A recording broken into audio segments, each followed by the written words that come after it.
Hi, my name's Barry Scott. I'm 32 years old, 6 feet tall, and weigh 200 pounds. I am married to Linda, a beautiful 32-year-old redhead. We've been married for 4 years and are very happy. We met at a party given by her best friend Claire to celebrate her engagement to my best friend Larry. I first saw her across the room and just knew we were meant to be together. I asked her for a dance, and we danced together all night. At the end of the party, I asked her for a date, and she agreed. We dated for 6 months and got married. Larry was my best man and Claire was her matron of honor. Life looked good. At the time, I had just finished my service in the Army as a ranger with the Special Operations Group. I had yet to decide what I wanted to do next when Colonel Scott approached me. He wanted to recruit me for a Special Operations unit out of Langley. I was interested, so we continued the conversation. I had received honors for my time in the military, but I didn't consider myself a hero. I was simply determined to survive. In this new role, I would be the point person for dangerous missions, while the rest of the team would support me. They would handle logistics, fake documentation, transportation, and extraction. I would carry out the mission using the equipment given to me. I would receive instructions on whether to make a public statement or make the target's death look like an accident. My civilian cover was as a security consultant to the government, and I had a substantial salary. Whenever I went on a consultation, which was often, I received an extra $250,000 in danger money. This money would be deposited into a Swiss bank account that I kept details of in a security box at an independent bank located 200 miles away. In the meantime, I started day trading and built up a significant savings for our future family. As I mentioned, we were happy, and money was not an issue. Linda worked as a personal assistant to Albert Wise, the sales team manager at an advertisement agency. Albert was a kind old man looking forward to his retirement together with his wife of 30 years. Linda would sometimes work late and accompany Albert to sales meetings across the country. I didn't mind, as I also had work obligations that took me away for extended periods of time. Trouble began when Albert retired and a new head of sales, Clive West, was hired. This happened in September, and for the next 3 months, Linda couldn't stop talking about Clive. She would mention him constantly and talk about how much she was learning from him.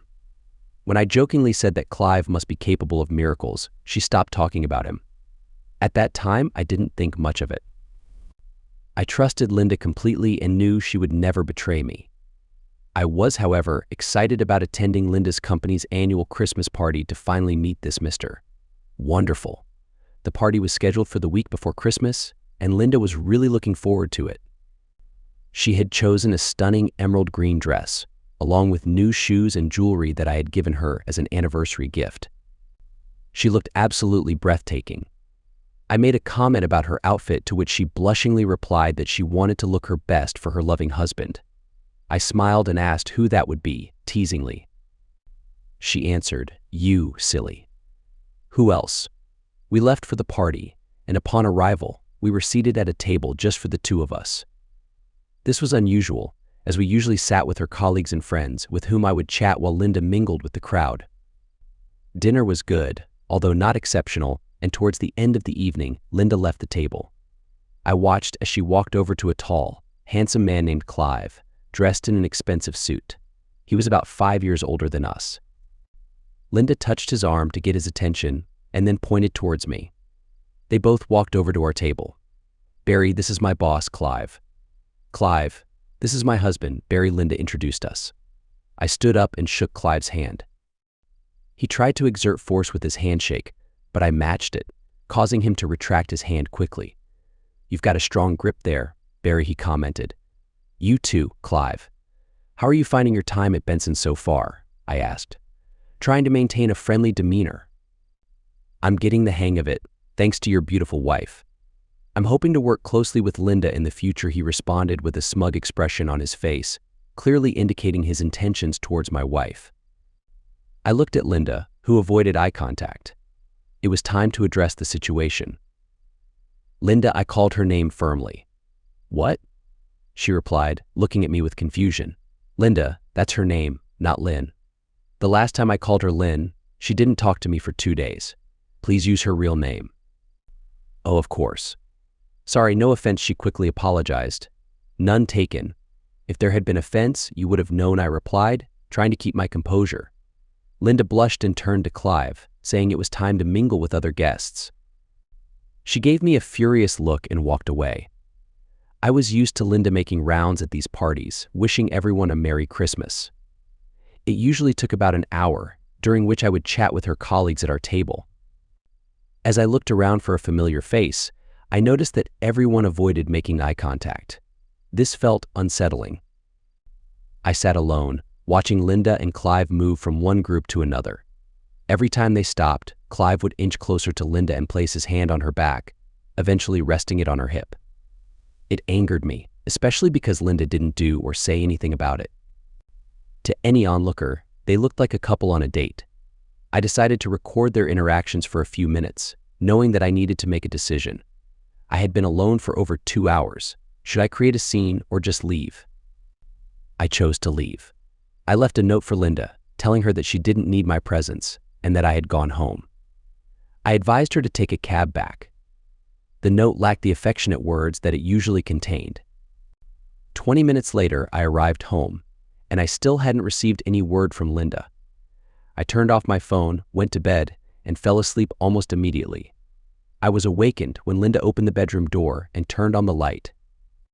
I checked the clock and realized that I had been home for 2 hours before she noticed. What was that all about? You embarrassed me in front of my boss and then left me to find my way home.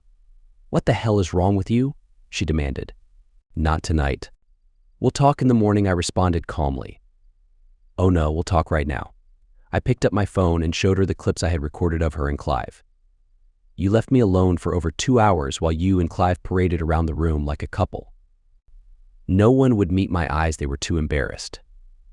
If you don't believe me, just watch this. I played the clips, and Linda sat down frowning. While she was absorbed in watching, I went to the guest room and locked the door. Shortly afterward, she knocked on the door and called out for me to open it. Barry, I'm so sorry. I can see why you're upset.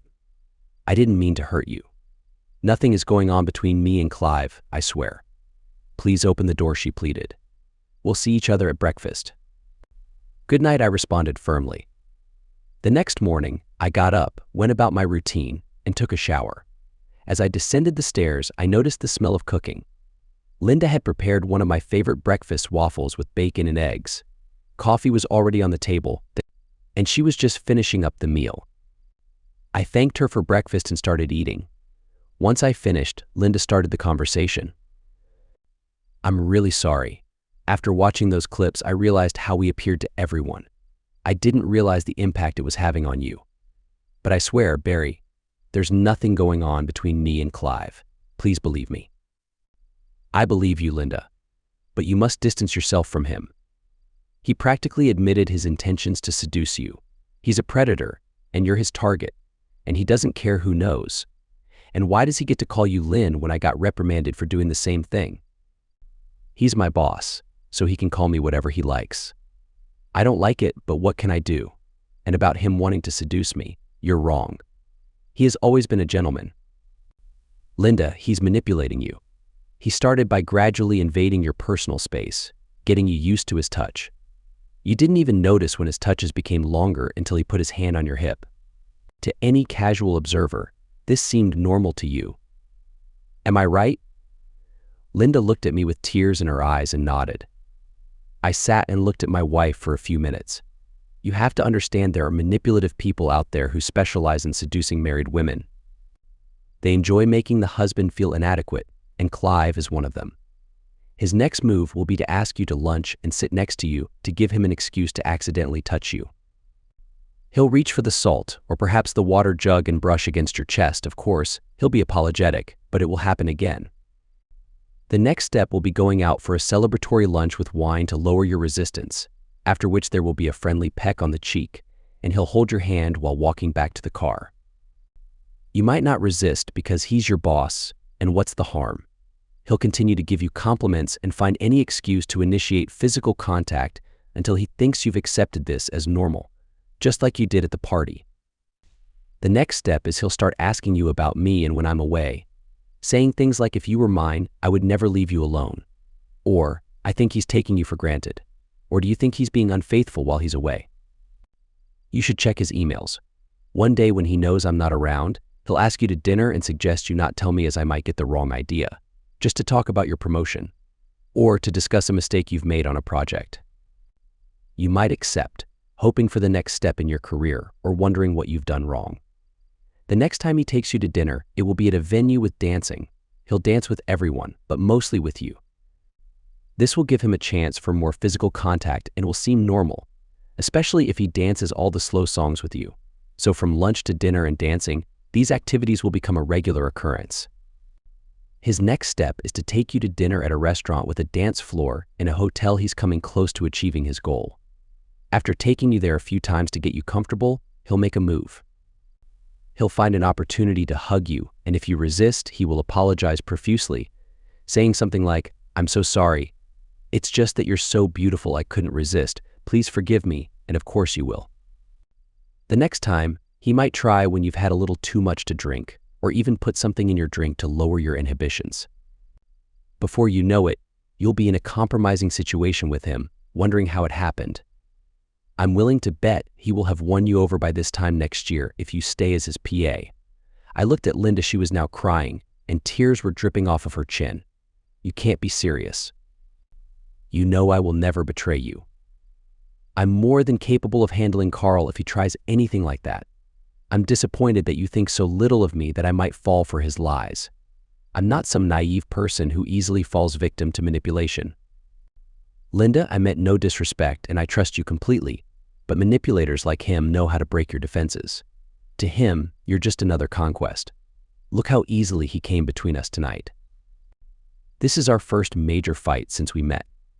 Doesn't that tell you something? Okay, maybe you have a point, but I promise you, if he tries anything like you described, I'll shut him down and report him to HR. Are you satisfied now? Not really. If you love me as much as you say you do and you value our marriage, you should consider finding a new job tomorrow. I love you more than anything, but I won't let a manipulative person like him drive me away from the job I enjoy. You said earlier that you'd be willing to bet on the outcome, so I'm taking that bet. If he hasn't made any advances on me by the next Christmas party, you'll buy me that car I've always wanted. And if he has, you can choose whatever you want. I'm that confident that it won't happen.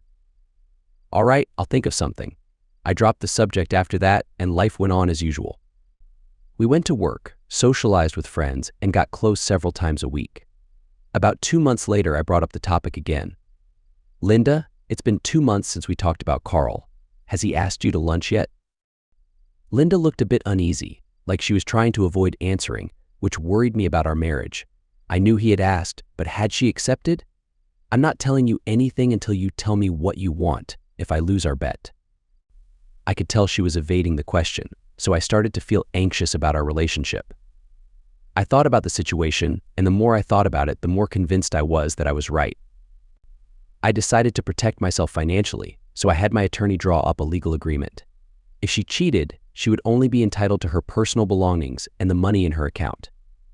That night, when she came home from dinner, I presented the agreement to her. What's this? You asked me to decide what I wanted if you lost our bet. This is a legal agreement. If you cheat on me by the Christmas party, you will only be entitled to your personal belongings and the money in your account. She looked at me in disbelief.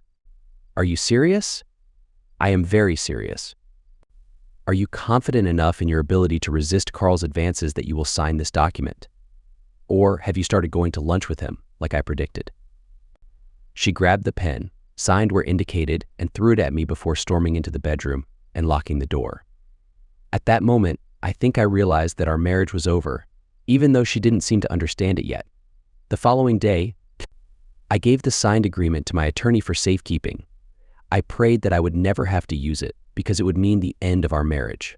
For the rest of the day, I couldn't concentrate, feeling sick to my stomach. I considered making Carl disappear, but then I thought that Linda needed to face this test if we were to have a future together. I needed to know for sure if she was the right person to be the mother of our children. I decided to let things unfold naturally. It was now September, and Linda and I hadn't discussed Carl since that night she locked me out of the bedroom. Things had returned to normal, until one day in late August when she seemed different.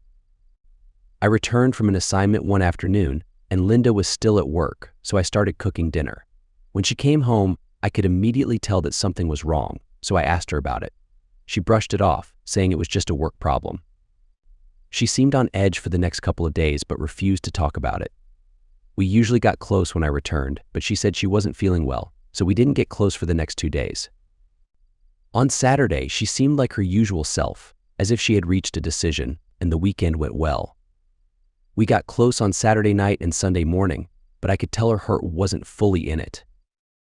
I decided to seek some assistance because I was confident that I would win the bet, but I would need proof for the divorce and the agreement.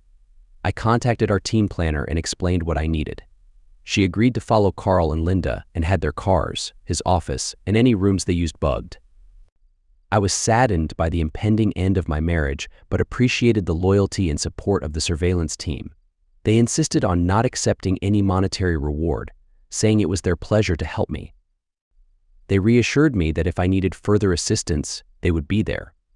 On the 15th of November, they handed me a folder with the surveillance report, and they advised me. If there is any hope for reconciliation, do not look at all the pictures, just watch the first video. It should be enough for a divorce. The rest is not admissible in court. However, please listen to the conversation, it might help you heal.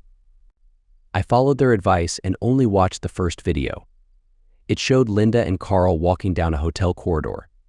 Linda opened the door, and they entered, and the footage was blank until the following morning when Carl left the room with a smug grin on his face. My marriage was over. I didn't need to listen to the rest of the conversations on the other discs. One video was enough. The night of the Christmas party. I waited at the bottom of the stairs just like last year, but this time I was dressed casually. About 6 weeks earlier, Linda had gone to a sales conference with the entire team, and when she returned, she was a changed person. There was no intimacy, no loving embraces. She seemed completely distracted and emotionally distant. I realized then that she had given in to Carl's advances. It saddened me, but I could no longer be intimate with her.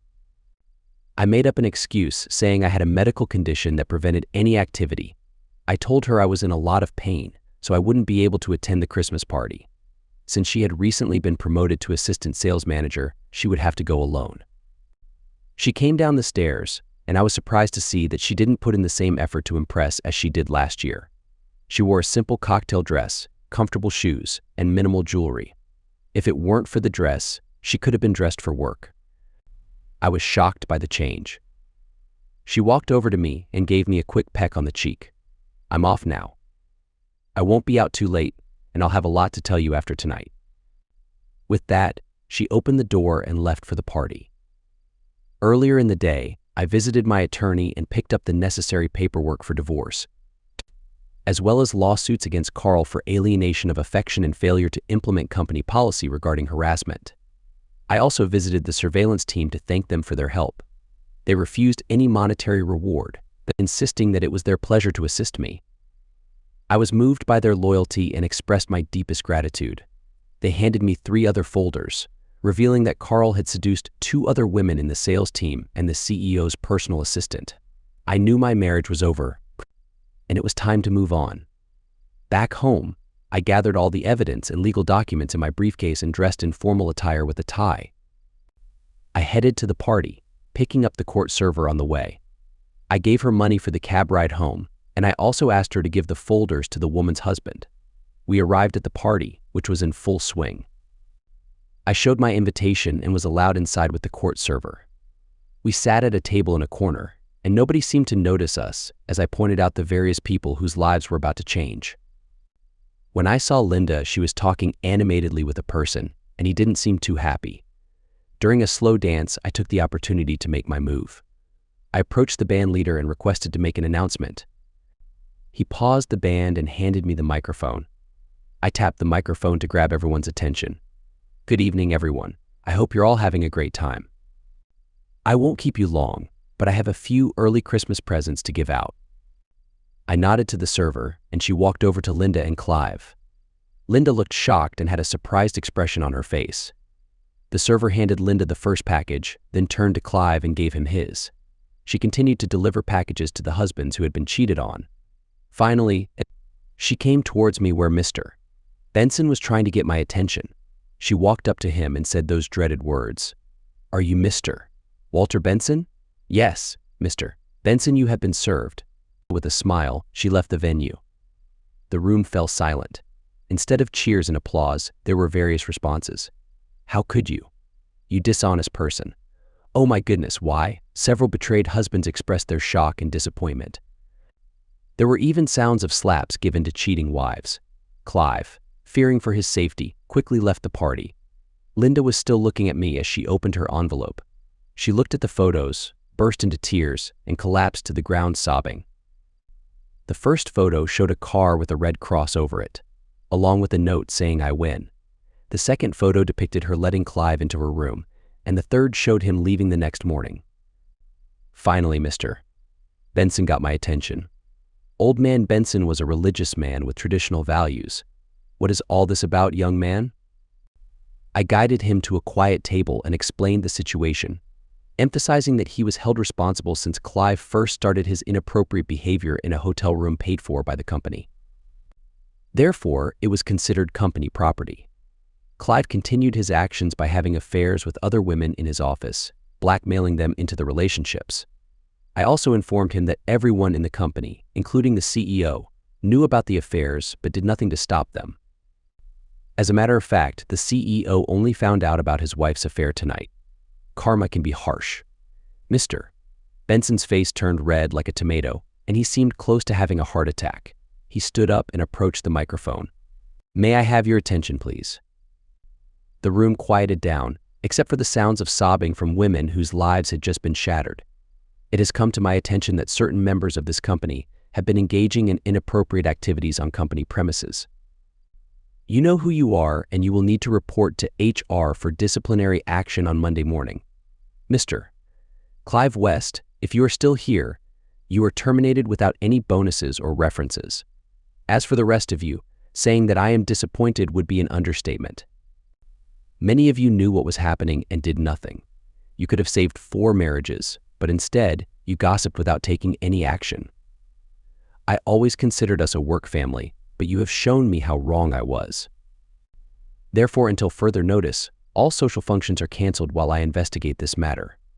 Ray, as the CEO, you should have stopped Clive's inappropriate behavior as soon as you found out. The fact that you also suffered is no excuse. You are demoted to company manager, and I will resume the position of CEO. Please see me on Monday morning, and to all the affected husbands, please come and see me so that we can work out some compensation. I suggest you all come together and hire a single attorney to represent you. Now, before I end, I need to apologize to Mr. Scott in person and assess the extent of the damage. Good night, everyone. The party is over. Please leave." Everyone started making their way towards the exit with stern looks at the unfaithful wives. Ralph Benson came and sat next to me, taking my hand. "I'm sorry, son. I truly am. There's an all-night cafe across the road. How about you and I grab a coffee and see what we can work out?" "That sounds good to me, but I need to talk to my soon-to-be ex-wife first." "All right, Barry. See you at the cafe in a few minutes then." I approached Linda, who was sitting alone, softly crying. When she looked up as I approached her, her tears were flowing. "I am so sorry, baby. I made a terrible mistake. Can we move past this and start over?" "I'm sorry, Linda, but that ship has sailed. You had your chance and you blew it.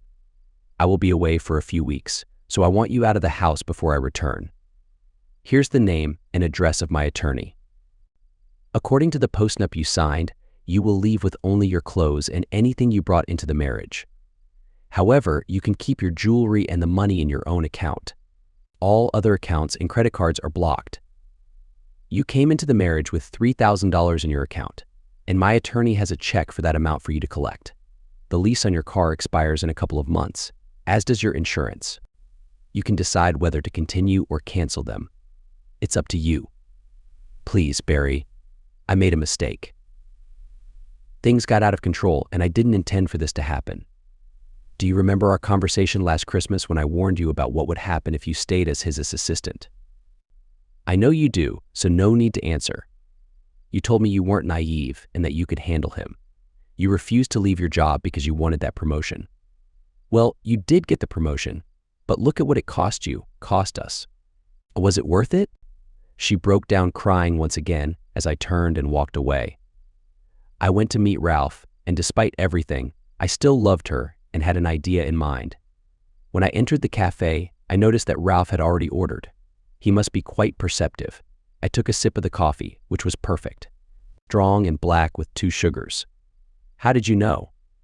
Barry, I've worked in sales my entire life. I can read people like a book. As for your coffee, you struck me as someone who would enjoy a strong cup. I took a chance with the sugar. Did I guess right? Spot on. Look, I have a flight in just over an hour, so I'll get straight to the point. Are you considering firing all those wives? It has crossed my mind. I don't condone cheating. Can we make a deal? If I drop my lawsuit, would you consider keeping Linda on and promoting her to Clive's old position? She has been working as his assistant for 3 years and has repeatedly told me that she could do a better job than him. Do you still love her, despite what she did to you? I can't help it. I still love her, and I just can't live with her knowing what she did. Do we have a deal? Against my better judgment, yes, we have a deal. But if she can't deliver, she will be let go, okay? That sounds fair. Thank you. I finished my coffee, got up, and prepared to leave. Barry, if you ever need a job, come and see me. I have 2 other branches, and I'm always looking for talented individuals. I smiled, nodded, shook his hand, and left. In a different time and place, we might have been friends. I boarded my flight to England and arrived at Heathrow Airport 13 hours later. I took a taxi to the Dorchester Hotel and settled into my luxurious suite. The next morning, I woke up late and called room service to order a traditional English breakfast. I had always wanted to try it during my visit to the UK. When it arrived, it seemed like a heart attack waiting to happen. Everything on the plate was unhealthy except for the eggs. I cautiously took a bite of each item and found them all delicious. I devoured the whole thing, along with 2 cups of what the English called coffee. While in England, I wanted to explore and experience everything, and the hotel doorman kindly helped me plan my day, ensuring I avoided tourist traps. On my last day, I called my team and asked them to arrange a meeting with Clive West. It was finally time for my revenge. As I left the hotel for the final time, I gave a generous tip to Tom, the doorman, and said my goodbyes. I had thoroughly enjoyed my time in England and promised myself I would return someday. The following day, I arrived back home and entered my house. It no longer felt like a home to me. Instead, it felt empty and cold. It hit me how much I missed Linda. While unpacking, I noticed that all of Linda's belongings were gone. I felt a hollow feeling inside at her absence. I went out for a bite to eat and a few beers, and after 1 too many drinks, I was assisted into a cab and driven home. I woke up late the next morning, realizing it was Sunday, and that there wasn't much I could do until Monday. After collecting my car, I took care of some yard work and watered the flower boxes. I wondered who had been doing it while I was away. As I was bagging the cut grass, my neighbor came out. I asked him if he had been watering the flowers, and he replied that Linda had come over multiple times to tend to them. I was surprised. Why would she do that? On Monday, I called my attorney and scheduled an appointment for later in the afternoon. Linda, after the first Christmas party, when I introduced Clive to Barry, I noticed a tension between them. I saw the rivalry between them as they shook hands, which Barry won easily. The interaction between them was unfriendly, and I was worried Barry might cause a scene, so I guided Clive away to meet other people. I got so caught up in socializing that I didn't realize the time. I looked over and saw that Barry was no longer at our table, so I went searching for him. When I couldn't find him anywhere, I approached one of the husbands he usually talked to and asked if he knew where Barry was. He went home. I saw him grab his coat and leave. I was furious. Did he say why? He didn't need to. You left him alone for over 3 hours. I guess he realized he wasn't needed. I did see him put a note in your purse. Have you read it yet? I walked over to our table, retrieved my purse, and took out the note. The note, you don't need me, so I've gone home. It was signed Barry, not Love Barry as he usually signs. My anger increased. I checked my watch and realized I had been at the party for over 3.5 hours, leaving my husband alone. No wonder he was upset. I grabbed my purse to go home, then realized I had no money and hadn't brought any of my cards. I wondered how I was going to get home. I opened my purse to find my cloakroom ticket and discovered two $20 bills. Barry had thought of everything. When I got home, Barry was already in bed. I started shouting at him, embarrassed about what had happened. He just sat there calmly and said we would talk in the morning. I insisted that we talk immediately. He explained how I had unknowingly fallen into Clive's trap and what Clive hoped to achieve. At first I was shocked, but then it all made sense. Barry was right about everything. But when Barry asked me to leave Benson's, I became angry and told him I would never betray his trust. I wasn't naive, I could take care of myself. He even went as far as betting that I would cheat by next Christmas if I didn't leave Benson's. I knew I would never cheat on Barry, I would rather go to extremes. So I accepted his bet and asked for a new car if he lost. I also asked what he wanted if he won. He said he would think about it. For the next 2 months, everything happened as Barry had predicted. Clive took every opportunity to be near me, but I was prepared. He had dangled the promotion to sales manager in front of me since Kim would be leaving at the end of the year. We had gone out to lunch a few times to discuss work-related matters that could have been dealt with at the office. Yes, he touched me innocently as much as possible, but I was onto his game and smiled internally each time. He started asking me questions about Barry's work and when he would be away, just as Barry warned. He even held my hand a couple of times and, when I didn't object, started stroking it. I would politely pull my hand away, and he would apologize, saying he didn't realize what he was doing. Around that time, Barry brought home an envelope from his attorney and asked me to sign it, claiming it was a prenup that he would enforce in the event of my unfaithfulness. I signed it without even reading it, trusting that he wouldn't need it. We were solid. As part of the sales team, we had to visit an important client to make a pitch, and we would be away for 3 days. When the client signed the contract, Clive suggested we celebrate, and we all went to dinner. Except for Kim, who wanted to go home early. We had dinner at the hotel, and Clive recommended having a drink at the bar. We all agreed, but when we got there, there were no available seats. So we sat at a table, and Clive ordered drinks. As we sat there, a band set up and started playing, so we all had a few dances. After 3 drinks, I usually only have 2. Clive and I were dancing a slow song when he unexpectedly hugged me. I initially responded for a couple of seconds, but then I slapped his face and walked away. He came running after me, apologizing and explaining that he had too much to drink and thought I looked beautiful. It was exactly like something Barry had warned me about, and I was so ashamed and angry at myself for almost falling for it. I felt incredibly guilty and blamed Barry for always being right. If I had consumed a few more drinks, I might have ended up in Clive's bed that night. The next morning, I left first thing and drove home. When I arrived, Barry must have noticed that something was wrong and asked if he could help. I shut him out and acted snarky throughout the day.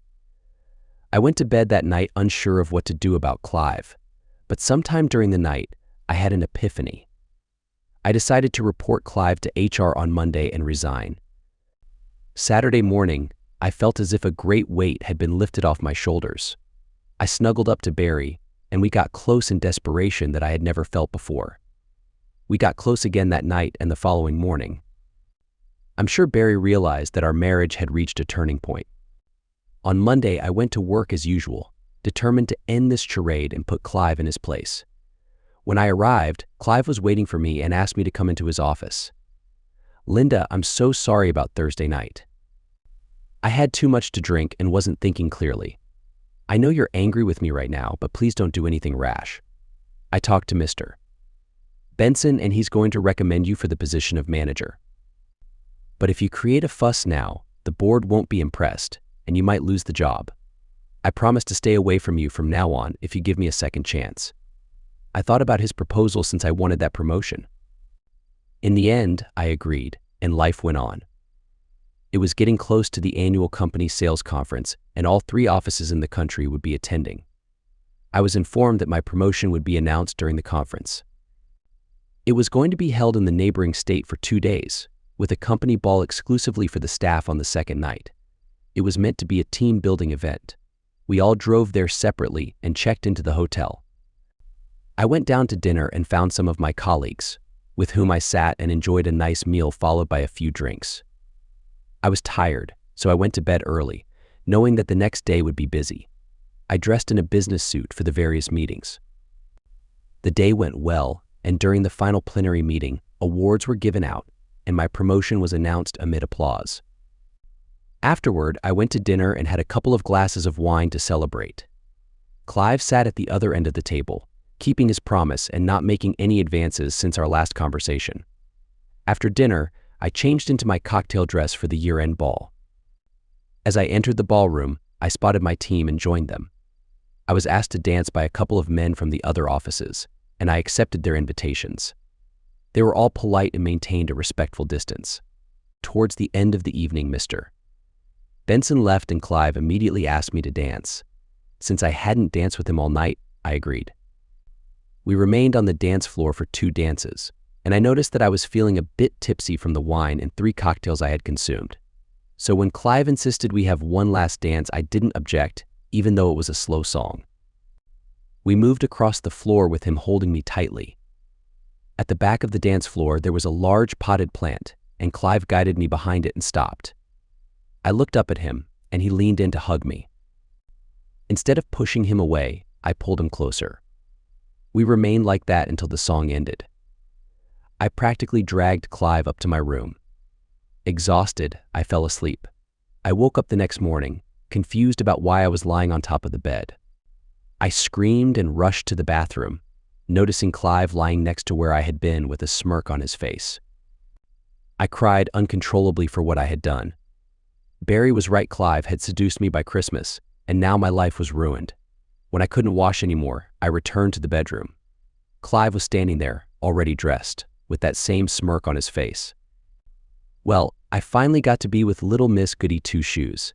It took me almost a year, but it was worth it. You're quite attractive. I'm going to enjoy being with you from now on and relishing the fact that I'm being with another man's wife. You jerk. I'll never talk to you again. What did you give me, you meanie? Now let's be civil. We have a long and interesting relationship ahead. To answer your question, I slipped a little something into your drink, and you had a strong reaction. You were always the one I wanted, but you were so attached to your husband, it took me almost a year, and eventually I did it. Molly and Christine from our sales team fell for me within a couple of months, and it took almost 6 months for our CEO's wife, Lucci. Now, as for never seeing me again, just take a look at this. He showed me his phone, which had pictures of me unclothed on the bed, as well as an intimate one. I started to cry. Now, don't cry. Think of all the fun we'll have behind your husband's back. If you don't want me to send these pictures to darling Barry, just give me a little favor. I was sobbing as I performed. He looked at me and said, I'll let that one slide, but if it happens again, your husband will find out. Then he left the room, and I got home without even having breakfast. When I returned home, I couldn't meet Barry's gaze and wondered what would happen in the future. I was certain Barry would realize what I had done and divorce me. Barry made it easy for me to keep my distance. He told me he had a medical condition that prevented him from being close for a few weeks. As an erection was painful, he had to sleep in the guest room for now. This suited me fine because I couldn't bear the thought of being intimate with him again. I went to work on Monday as usual, and Clive was waiting for me.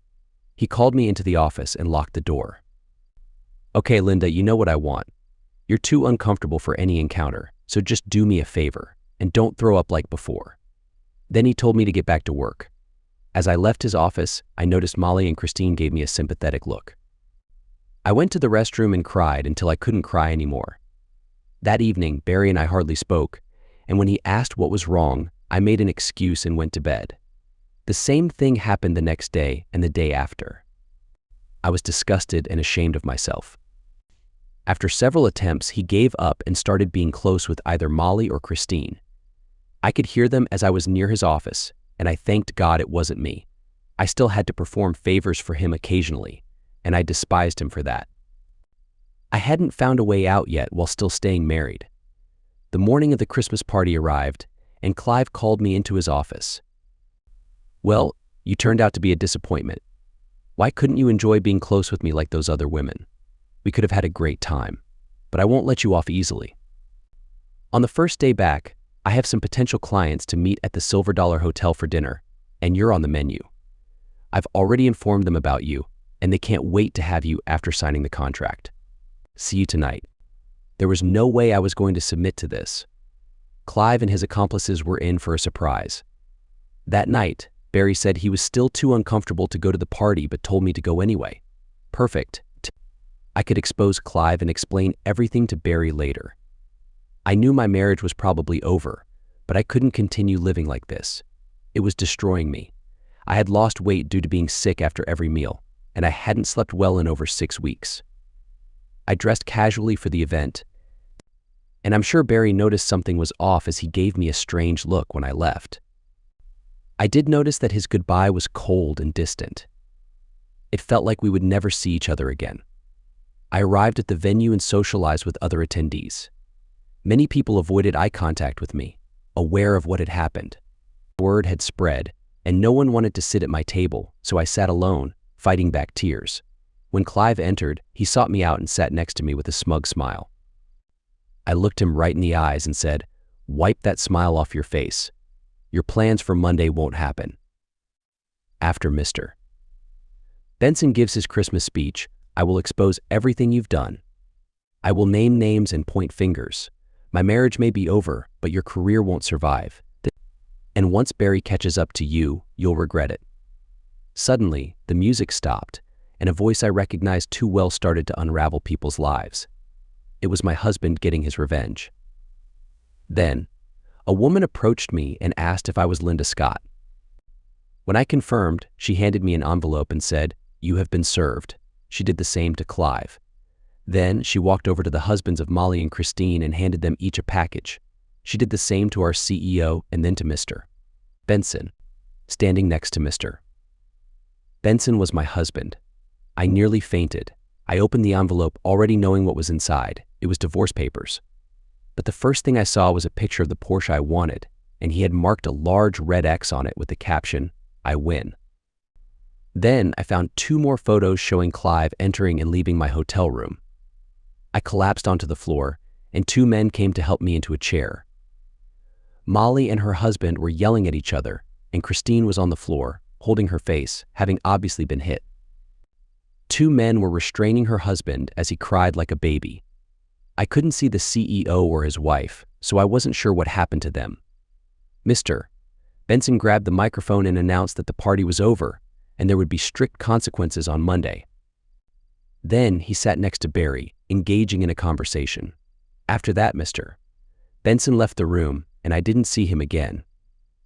Barry stood in front of me, looking very upset. He told me he was going away and would be back in 3 weeks, expecting my stuff to be cleared out by then. He said a lot more, and I pleaded with him to take me back, but he just walked away. I dreaded going to work on Monday, but I showed up on time. A security guard was waiting to escort me to Mr. Benson's office. When he let us in, Mr. Benson dismissed the guard and offered me a seat. I sat down and noticed a box of tissues in front of me, so I pulled one out to wipe my eyes. "Well, young lady, you and others have made a mess of your marriages. If you had come to see me earlier, we could have resolved this differently. I would have dealt with West and compensated you. However, that didn't happen, and now we have to decide what to do. West has disappeared, and I doubt we'll see him again. I believe in fair treatment, so if you tell me everything, leaving nothing out, I'll base my decision on that. But be warned, I can detect a lie from a mile away. If you lie to me, you're done. Start from the beginning and don't leave anything out." I started from the first time I met Clive and told him the whole story, including the intimate parts. By the end, I was in tears and Mr. Benson handed me more tissues. "Thank you for being honest. It certainly opened my eyes. This goes beyond random infidelity. It was a well-planned and executed attack on your marriage and others. You held out the longest and had to be drugged. However, that doesn't excuse you from not coming to me afterward. It shows a lapse in your decision-making. Now, about your husband, he must truly love you. We had a conversation that night after I left, and we made a deal. He agreed to withdraw his claim, which would have been in the high 6-figure range. In return, I offered you Clive's former position, and he accepted. You are now the senior sales representative for Benson's. Congratulations. He extended his hand, and I shook it. Thank you. It's more than I deserve. I won't let you down, I promise. Don't thank me just yet. You have a lot of work ahead to rebuild the sales team. I will be firing Molly and Christine as they both played a role in destroying your marriage. And remember, I'll be keeping a close eye on you. If you don't deliver, you're out. I hope you understand. I understand, and you won't be disappointed. With that, I stood up and went to my new office. Barry had come through for me once again, and all I had done was cause him pain. Barry, I went to see my attorney as planned. She told me that Linda had visited her and collected the check and would sign the divorce papers on one condition. She wanted to meet with me for half an hour to try to explain what had happened. Sarah advised me to comply as otherwise Linda could drag the divorce out for at least a year. I asked Sarah to make the arrangements. That afternoon, I informed the firm the name the team called out non-existent agency and informed them what was happening and asked for some time off. They immediately agreed and put the team on standby for the foreseeable future. I contacted the team planner to arrange the meeting with Clive West. You see, Clive left the party and disappeared from sight. He moved to another state and got a job as marketing manager in a small printing firm. He had immediately started to make moves on the female staff and was out with one married woman at a diner. He had successfully managed to spike her drink and was looking forward to a night of fun as her husband was away working. When the couple went out to Clive's car, the team struck. Clive was tased and injected with a sedative, and the woman was rendered unconscious and dropped off at the local hospital. When Clive woke up, he realized he was hanging by his wrists. He looked around and saw he was hanging over a 45-gallon drum full of some kind of liquid. The first sound he heard was, "Boss, he's awake." 4 figures approached, all wearing ski masks. Just then, Clive's bladder gave way, and he wet himself. The 4 men chuckled, and one of them spoke. "Hi, Clive. I see your evening didn't go quite as you planned. Don't worry, the woman you were with is in the hospital with a headache, nothing more. I bet she has some explaining to do to her husband as to why she was dressed to go out and why she was in a diner with another man. So, it's not our problem. Anyway, you have much more to worry about. First, I bet you are wondering what's in the barrel. Let me tell you, it's a very nasty mixture of corrosives designed to dissolve a body in a matter of hours. But not yours, well, not yet anyway. Do you recognize my voice? No? Well, let me enlighten you." The man talking pulled off his mask. Clive thought, "Oh shoot, I'm screwed. It's Barry Scott. I'm sure you recognize me now, the man you betrayed by using his wife and then taking advantage of her." "Yes, I know she was willing, but that was because of the drug you gave her and then coerced her into having a relationship whenever you wanted. You achieved your goal, you ruined our marriage, but now you have to face the consequences. I understand that part of the thrill of your manipulation is the anticipation of the reward. Well, let's see how much thrill you get out of anticipating what you will suffer over the next 3 days. You are proud of your looks, so the first thing is to shave your head. You like to listen to women tell you about their lives and their husbands so that you can control them. So, I will take off one of your ears. You also like to look at their beauty, so I will take one of your eyes. You like to sweet-talk them into being with you, so I will cut half an inch off your tongue. You defiled my wife by hugging her. I held up a pair of rose pruners, and as I did, he soiled himself. We all had a good laugh at that. You danced with my wife, so I will remove your big toes and break one of your ankles. Let's see how good a dancer you are then. Finally, you had a relationship, so I will end you. Only after all this will you feel the pain I now feel because of you. You may be thinking of going to the police after this, but if you do, 2 things will happen. First, my friends will find you and lower you into this drum. You may not care, as your life is ruined anyway. They will also take your sister and your nieces to be relocated in Mexico. They pay a good price for blonde women, and even more for children. Of course, I was only bluffing. I would never harm a child, but he didn't know that. Tears were streaming down his face now, but I felt no satisfaction. So how do you like the anticipation so far? No answer. Cat got your tongue? We lifted him off the hook he was hanging by and strapped him in a chair. Over the next 3 days, I fulfilled my promises, and we left a broken man by the roadside, then called 911. The police interviewed me about his kidnapping, but I had proof that I was on a flight from England at the time. Clive never disclosed what had happened to him. He would only say he didn't remember anything after leaving the diner.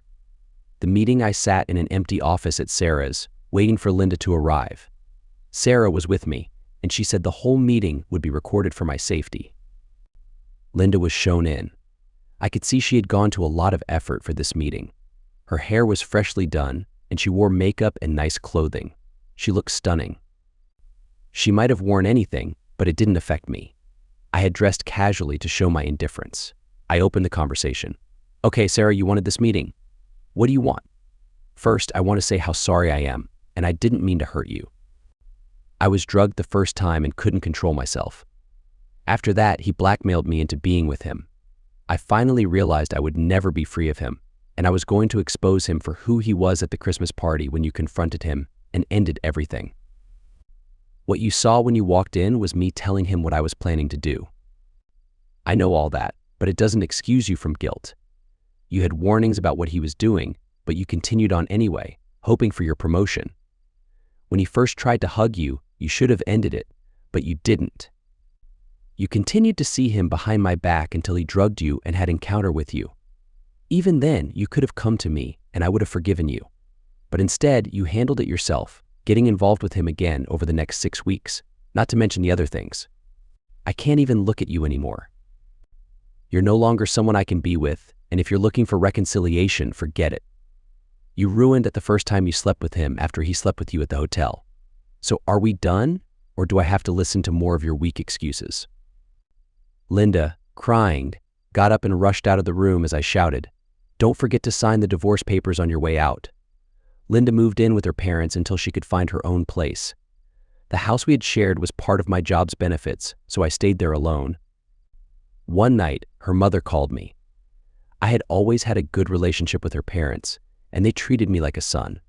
Barry, Linda is a mess. All she does is work, barely eats, and spends all her time in her room crying. I'm afraid she might harm herself. Can't you forgive her? She knows it was all her fault, and I'm sure she would never do something so stupid again. Mom, I'm sorry it has come to this. I truly am. I'm just as heartbroken as she is, but there's no going back. She made her choices, and now she has to deal with the consequences. I still love her, and I can't turn that off. If it's any consolation, I can't sleep either. But every time I think of her, it feels like a stab in my heart. She hurt me deeply. I don't think I'll ever trust another woman again. I couldn't bear that pain once more. Please tell her I wish her well and that she should move on. Later that week, her father called me, and I expected more of the same, but he surprised me. "Hi, son. I know your mom called earlier this week. I just want you to know that I support your decision. If your mom had done something like that to me at your age, I would probably still be in prison. I've given Linda a hard time for what she did, but she's still my daughter, so I'm doing my best to support her. I also want to thank you for not physically harming her, even though she deserved it. If you need someone to talk to, give me a call and we'll meet somewhere for a drink. I know you and Linda are finished, but please don't be a stranger. Pop, you don't know how much your words mean to me, and I truly wish I could put it all behind me and regain what we had. But it's still too raw, and I can't think clearly when it comes to Linda. Maybe in a year or two, I may be able to forgive her and we can be friends. But I don't make any promises. Please tell her I love her and that she should move on with her life." That was the last time I spoke to her parents. I returned to work, and life went on. I didn't date. I no longer desired an intimate relationship. When I felt the need, I simply used a high-class agency, but I never saw the same girl twice. I improved my day trading skills and made good money. 2 months later, Colonel Scott, no relation, called me in to explain that our department was expanding. We would be bringing 2 more units online, one based in England, covering Europe, and one in Japan, covering Asia and the Far East.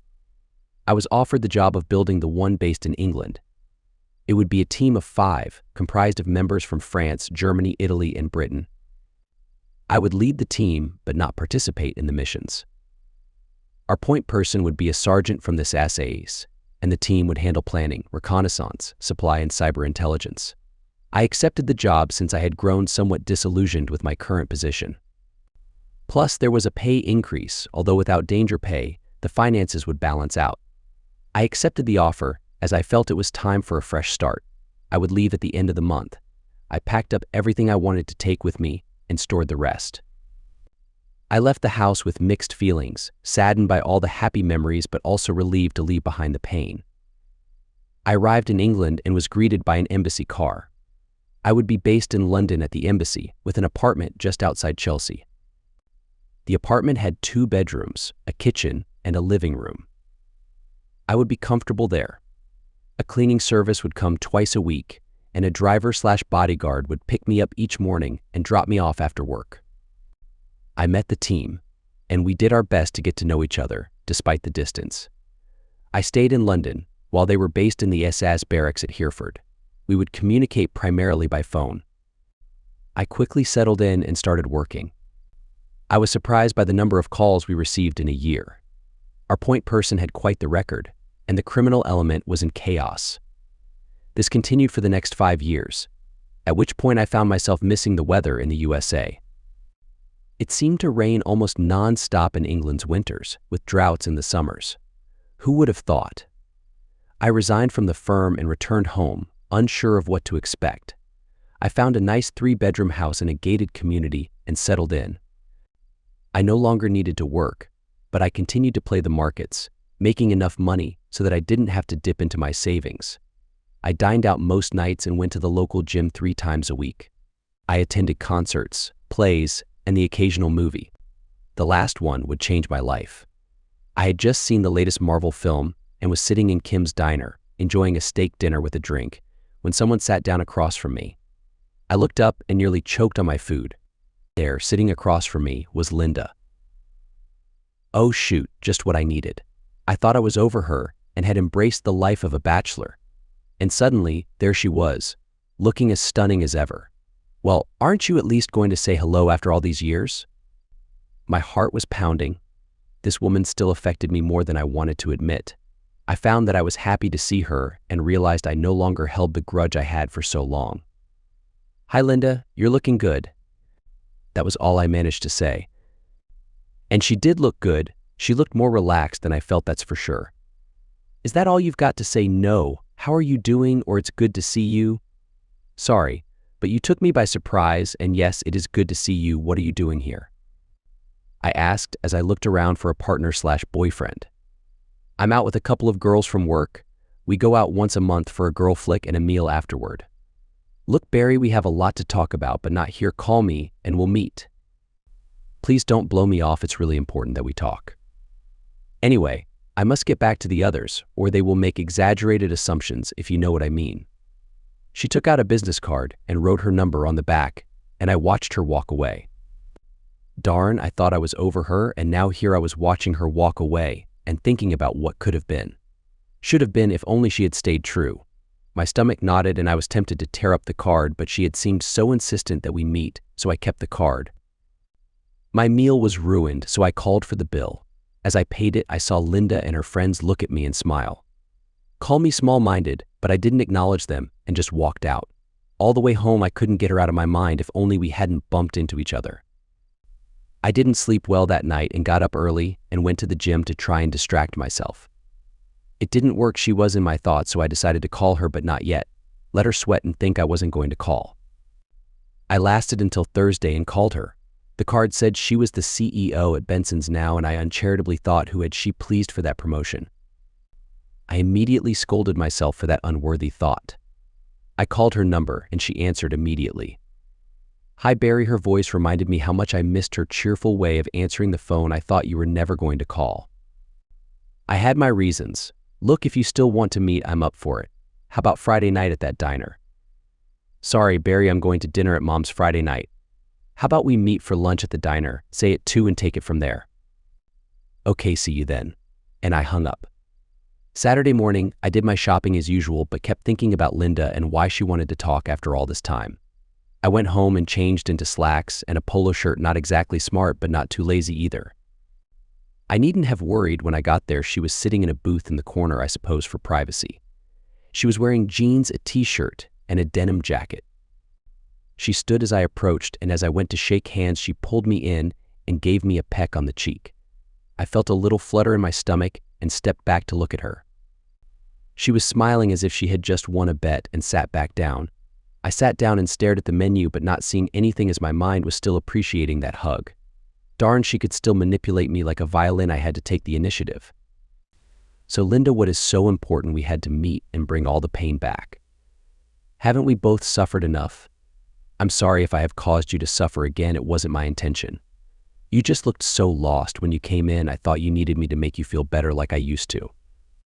Can we order and talk afterward? I'm famished. I've come straight from the gym and didn't bother with breakfast.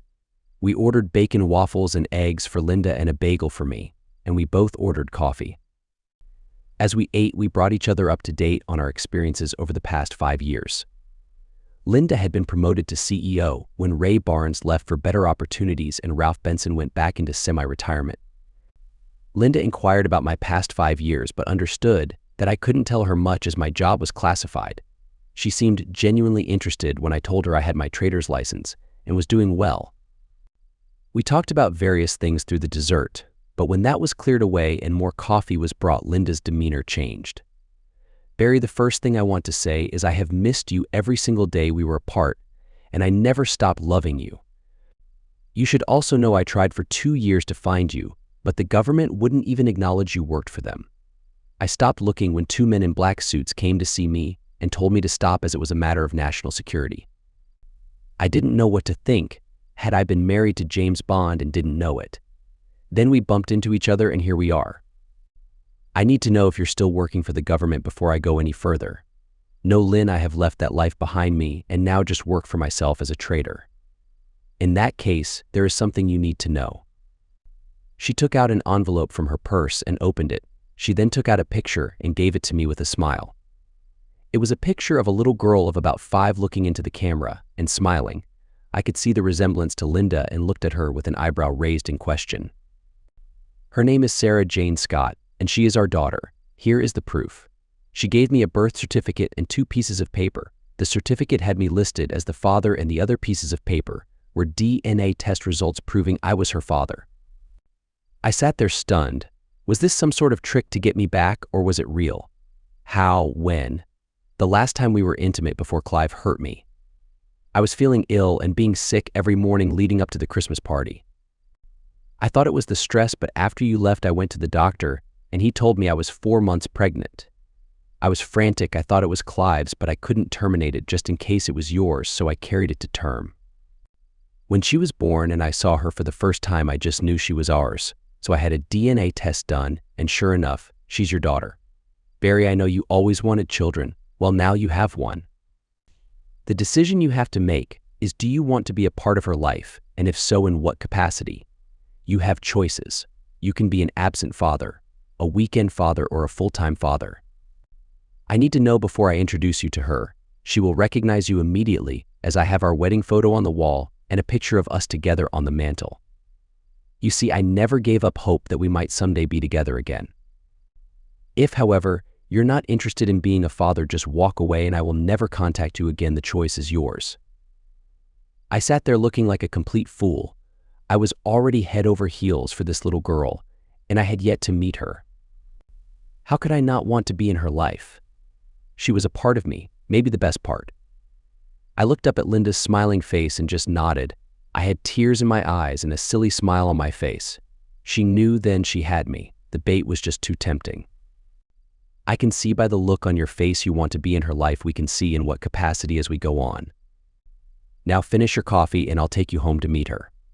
The journey to Linda's house was in silence. My mind was racing and bouncing all over the place. When we arrived at a very nice, gated house in an upmarket neighborhood and got out of the car, the front door opened and a little blonde whirlwind launched herself at her mother.